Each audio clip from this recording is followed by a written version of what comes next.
भोला बाबा हमारो पुकार हो, अभी तक जियो बाबा हम कुमार हो।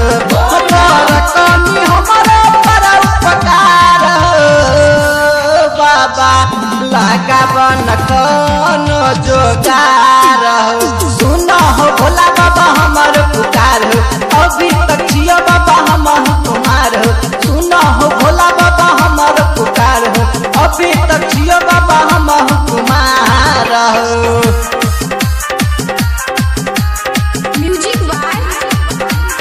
आप सुन रहे हैं जनकपुर धाम नेपाल से झकास म्यूजिक की प्रस्तुति।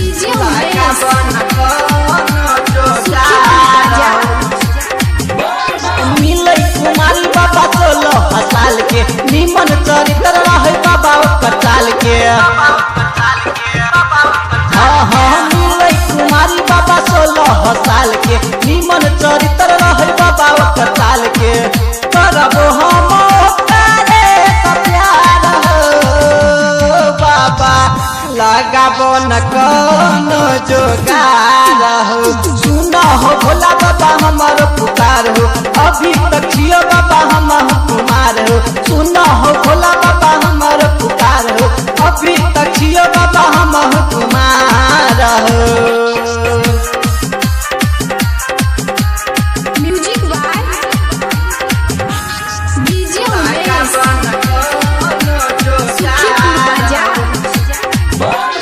हर साल बनबो बाबा तोहर कबरिया, चलो लक अइबो हम तोरा दुवरिया।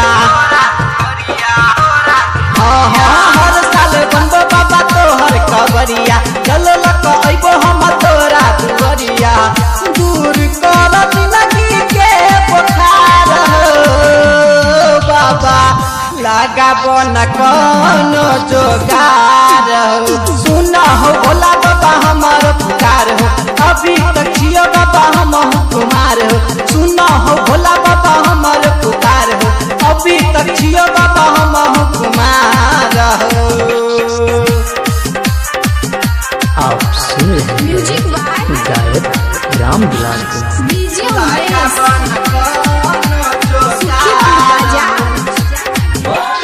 बिनती सुना बाबा रामदुलार के, खत्म कर अब हमरा इंतजार के। हो बाबा बिनती सुना बाबा रामदुलार के, खत्म कर अब हमरा इंतजार के। कर रजस कृष्णा पर विचार हो बाबा, लगावन कोनो जोगार हो।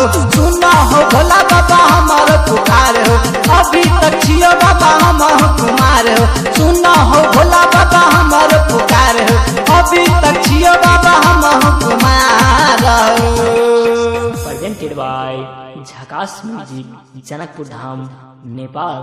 आप चाहते हैं कि झकास म्यूजिक से गाना बने तो कांटेक्ट करें।